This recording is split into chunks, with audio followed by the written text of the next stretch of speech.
नमस्कार, मैं हरि। आप देख रहे हैं डिजिटल न्यूज झारखंड। आइए जानते हैं झारखंड के प्रमुख खबरों के बारे में। इससे पहले से छोटी सी निवेदन कि अगर आप चैनल में नए हैं तो चैनल को सब्सक्राइब अवश्य कर लें ताकि झारखंड की हर छोटी बड़ी खबर आप तक पहुंचा सकें। झारखंड में 13 मई से खुलेंगे स्कूल। मौसम में आए बदलाव के बाद लिया गया फैसला। दरअसल आपको बता दूं, झारखंड में बदले मौसम के मिजाज के बाद अब सभी स्कूलों को 13 मई से कक्षाएं शुरू करने की अनुमति दी गई है। वहीं 29 अप्रैल से पूरे राज्य में बढ़ते तापमान की वजह से लू से ध्यान भटकने के कारण कक्षा 8 तक की कक्षाएं निलंबित की गई थी।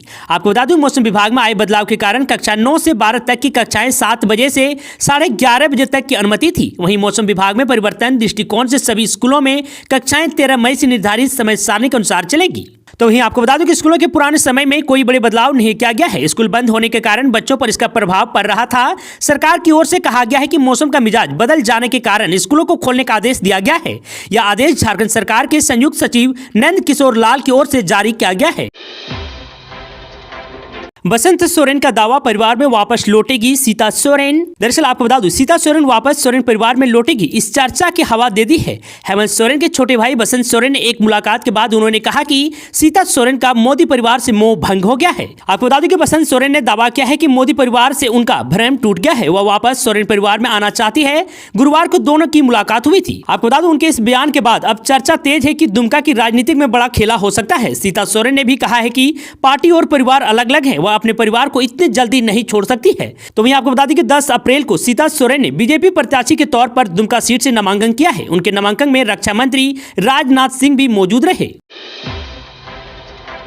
झारखंड के केस कांड में मंत्री आलमगीर आलम के पीएस संजीव कुमार लाल हुए सस्पेंड। दरअसल आपको बता दूं, झारखंड प्रशासनिक सेवा के अधिकारी और संसदीय कार्य ग्रामीण विकास विभाग के मंत्री आलमगीर आलम के निजी सचिव संजीव कुमार लाल तो उस समय से निलंबित माने जा रहे हैं जब से झारखंड केस कांड में ईडी ने उन्हें हिरासत में लिया था। लेकिन अब विभाग ने आधिकारिक तौर पर उनके निलंबन की अधिसूचना जारी कर दी है। आपको बता दें कि इस मामले में कार्मिक प्रशासनिक सुधार तथा राजभाषा विभाग की अधिसूचना के अनुसार मनी लॉन्ड्रिंग में संलिप्तता के आधार पर के तहत ईडी ने उन्हें 7 मई की रात 12:40 को गिरफ्तार किया था। तो वही आपको बता दूं कि संजीव कुमार लाल गिरफ्तारी की गई तारीख को ही सस्पेंड हो गए थे और गिरफ्तार के बाद पीएमएलए कोर्ट ने संजीव को 8 मई के दिन ईडी को 6 दिनों की रिमांड पर लेने का आदेश दिया था। हेमंत सोरेन से जुड़े जमीन घोटाले में 3 गिरफ्तार, कई घंटे पूछताछ के बाद ईडी का एक्शन। दरअसल आपको बता दूं, पूर्व मुख्यमंत्री हेमंत सोरेन से जुड़े जमीन घोटाले में ईडी ने एक बार फिर कार्रवाई करते हुए 3 लोगों को गिरफ्तार किया है। गिरफ्तार लोगों में हजारीबाग कोर्ट के कर्मचारी मोहम्मद इरशाद के साथ साथ कोलकाता के रजिस्ट्रार ऑफ इंश्योरेंस के कर्मचारी तपास घोष और संजीत कुमार शामिल है। आपको बता दूं कि ईडी ने इन तीनों को समन किया था, जिस पर वे लोग गुरुवार को केंद्रीय जांच एजेंसी के रांची जोनल ऑफिस में पहुंचे थे। आपको बता दूं कि यहाँ ईडी ने तीनों से कई घंटे पूछताछ की, जिसके बाद तीनों को गिरफ्तार कर लिया गया है। वहीं आपको बता दूं कि ईडी ने अपनी जांच में पाया कि हजारीबाग कोर्ट का कर्मचारी मोहम्मद इरशाद फर्जी डीड लिखता था। इसके एवज में उसने जमीन फर्जीवाड़े के मास्टरमाइंड अफसर अली और सद्दाम से 8 लाख रुपए लिए थे। आपको बता दूं कि अनुसंधान में यह भी खुलासा हुआ है कि कोलकाता के रजिस्ट्रार ऑफ इंश्योरेंस के कर्मचारी तपास घोष और संजीत कुमार कोलकाता कार्यालय की जमीन रिकॉर्ड से पेपर गायब करते थे। इसके बाद गायब किए गए पेपर अफसर अली और सद्दाम को उपलब्ध कराते थे। इसके बाद इन पेपर पर मोहम्मद इरशाद फर्जी डीड तैयार करता था। ईडी की जांच में पता चला कि तपास घोष ने कोलकाता के रजिस्ट्रार ऑफ इंश्योरेंस में कागजात गायब कर उपलब्ध कराने के बदले 21 लाख रुपए एवं संजीत कुमार ने 8 लाख रुपए मोहम्मद सद्दाम से लिए थे। हेमंत सोरेन को सुप्रीम कोर्ट से नहीं मिली राहत। अदालत ने पूर्व मुख्यमंत्री हेमंत सोरेन याचिका को अप्रासंगिक बताया। दरअसल आपको बता दूं, सुप्रीम कोर्ट ने पूर्व सीएम हेमंत सोरेन की याचिका को अप्रासंगिक बताते हुए उन्हें अंतिम जमानत देने से इनकार कर दिया है। जस्टिस संजीव खन्ना और जस्टिस दीपांकर दत्ता की खंडपीठ ने कहा कि हेमंत सोरेन ने ईडी की गिरफ्तारी के मामले में झारखंड हाईकोर्ट का फैसला नहीं आने का मामला उठाया था। आपको बता दो, हाईकोर्ट का फैसला आ गया है, इस कारण यह याचिका अब प्रभावहीन हो गई है, इस पर सुनवाई नहीं की जा सकती है। अदालत ने याचिका निष्पादित करते हुए कहा कि हेमंत सोरेन हाईकोर्ट द्वारा ईडी की गिरफ्तारी को सही बताए जाने के आदेश के खिलाफ भी एसएलपी दाखिल की है। इस एसएलपी पर सुनवाई के दौरान हेमंत सोरेन अपनी अन्य बातों को रख सकते हैं।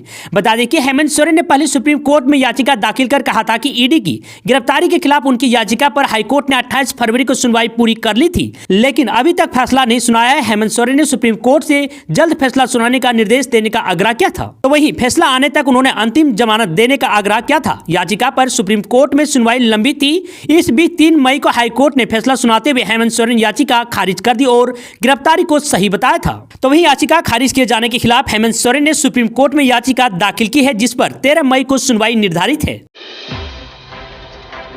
पीएम आवास योजना में जमकर हो रही है फर्जीवाड़ा, कार्रवाई के डर से बिचौलियों जैसे तैसे बना रहा है आवास। दरअसल आपको बता दूं, रामगढ़ प्रखंड के केंद्र सरकार की महत्वाकांक्षी प्रधानमंत्री आवास योजना में अनियमितता का मामला प्रकाश में आने के बाद भी प्रखंड से लेकर जिला तक के अधिकारियों की चुप्पी बिचौलिए का मनोबल बढ़ रही है। आपको बता दें कि छोटी रणबहियार पंचायत अंतर्गत आलूवाड़ा गांव में लगभग 1 दर्जन लाभुक के प्रधानमंत्री आवास योजना में गाँव के एक बिचौलिए एवं संबंधित कर्मी ने जमकर फर्जीवाड़ा किया है। आपको बता दें, गाँव के मुकेश सोरेन एवं सोमलाल मरांडी के नामक लाभुक के आवास की नींव खुदाई बिना ही सारी राशि की निकासी कर प्रधानमंत्री आवास योजना की वेबसाइट पर योजना को पूर्ण दिखाया गया है। तो मैं आपको बता दूं, खबर प्रकाशन के बाद 3 मई को प्रभारी प्रखंड कृषि पदाधिकारी आशीष रंजन एवं आवास के सहायक सुषमा ने दोनों लाभुक के घर जाकर मामले की हड़ताल की।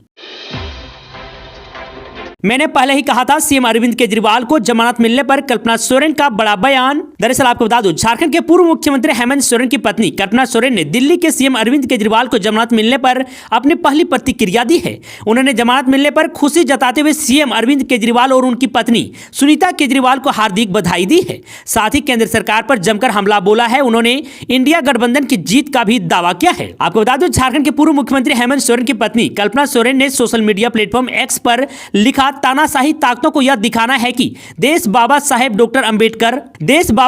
डॉक्टर भीमराव अंबेडकर जी के संविधान के अनुसार ही चलेगा। जेएमएम नेता कल्पना सोरेन ने आगे कहा कि आज अंतिम बेल मिलने पर दिल्ली के मुख्यमंत्री अरविंद केजरीवाल जी को हार्दिक बधाई और जोहार। उनके संघर्ष के साथी सुनीता जी और परिवार के अन्य सदस्यों को भी हार्दिक बधाई। मैंने पहले ही कहा था कि तानाशाही ताकतों का किला ध्वस्त होना शुरू हो गया है। पीएम मोदी अडानी अंबानी की पोल खोलकर कांग्रेस का ही काम कर रहे हैं राजेश ठाकुर। दरअसल आपको बता दूं, दुमका और राजमहल के नामांकन सभा में प्रदेश कांग्रेस अध्यक्ष राजेश ठाकुर ने कहा कि झारखंड में जनता का पूरा रुझान इंडिया गठबंधन उम्मीदवारों के पक्ष में है। यहाँ की सारी सीटें हमारी झोली में जनता देने को तैयार है। जनता अपने मुद्दों को लेकर मुखर है। जनता खुद ही भ्रष्ट मोदी सरकार के सामने खड़ी हो गई है। ठाकुर ने कहा कि जिस अंबानी और अडानी के भ्रष्टाचार के मामले में कांग्रेस लड़ती रही और प्रधानमंत्री उन्हें बचाते रही, अब उसी की पोल मोदी स्वयं खोल रहे हैं। एक तरफ से मोदी कांग्रेस का एक काम कर रहे हैं। कहा कि हमारी सरकार ने झारखंड में विकास का काम किया है। राजेश ठाकुर ने कहा कि हेमंत सोरेन के नेतृत्व में महागठबंधन सरकार ने विकास की जो गाथा 4 वर्षों में लिखी है, उसे चंपई सोरेन के नेतृत्व में आगे बढ़ाया जा रहा है। तो वही उन्होंने कहा कि राहुल गांधी का विशेष लगाव झारखंड के लोगों से है। न्याय यात्रा के दौरान यहाँ के लोगों की समस्या से अवगत हुए हैं।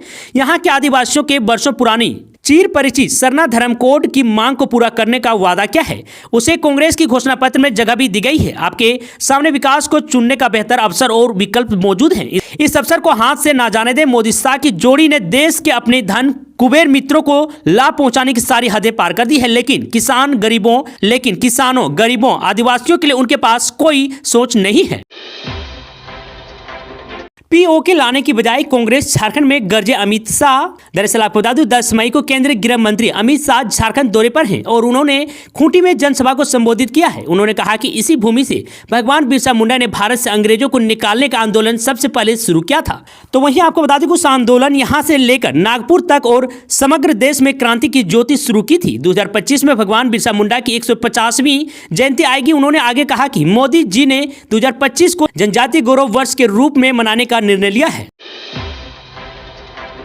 हजारीबाग की सड़क पर उतरे किन्नर चुनाव से पहले हाथ जोड़ लोगों से कर रहे हैं यह खास अपील। दरअसल आपको बता दूं, हजारीबाग में लोकसभा चुनाव की सरगर्मियां तेज हो गई है। नॉमिनेशन का दौर अब खत्म हो चुका है। आने वाले 20 मई को हजारीबाग में लोकसभा चुनाव के लिए मतदान किए जाएंगे, जिसमें लोगों की भागीदारी सुनिश्चित हो, इसके लिए हजारीबाग जिला प्रशासन विभिन्न तरह के जागरूक अभियान चला रहा है। वहीं हर तबके के लोग जागरूकता के लिए सामने आते दिखाई दे रहे हैं, लेकिन इस बार चुनाव जागरूकता में हजारीबाग में कुछ अलग ही दृश्य देखने को मिल रहा है, जिसमें हजारीबाग के किन्नर समाज के लोग बधाई देने के समय लोगों को चुनाव के प्रति जागरूक कर रहे हैं। इसके साथ ही किन्नर की टोली हजारीबाग के विभिन्न चौक चौराहे पर जाकर लोगों को 20 मई को मतदान करने के लिए लोगों से अपील कर रहे हैं।